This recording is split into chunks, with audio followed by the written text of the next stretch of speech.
വഞ്ചിക്കോലുകളുടെയും താളത്തിൽ പുന്നമടക്കായൽ വീണ്ടും ഇളകി മറിഞ്ഞിരിക്കുകയാണ്.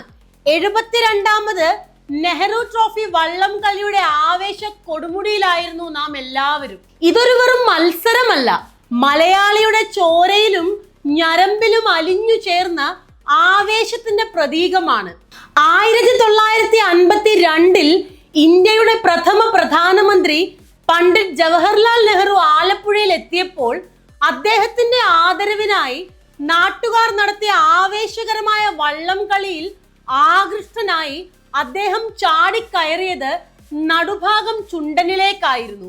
ആ ഓർമ്മയ്ക്കായി നെഹ്റു തന്റെ സ്വന്തം കയ്യൊപ്പോടെ സമ്മാനിച്ച വെള്ളി കൊണ്ടുള്ള ചെറു വഞ്ചിയാണ് ഇന്നും നമ്മുടെ അഭിമാനമായ നെഹ്റു ട്രോഫി.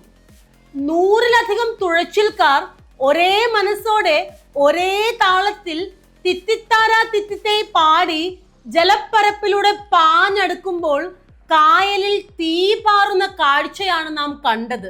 ഈ 72ാം എഡിഷനിലെ പോരാട്ടത്തിനൊടുവിൽ പുന്നമടയുടെ നെഞ്ചിലേക്ക് ഓളപ്പരപ്പിലൂടെ ഇരച്ചു കയറി ആ സിൽവർ ട്രോഫി മുത്തമിട്ട ഈ വർഷത്തെ വിജയികൾക്ക് അരോമ ചുണ്ടന് ഹൃദയം നിറഞ്ഞ അഭിനന്ദനങ്ങൾ.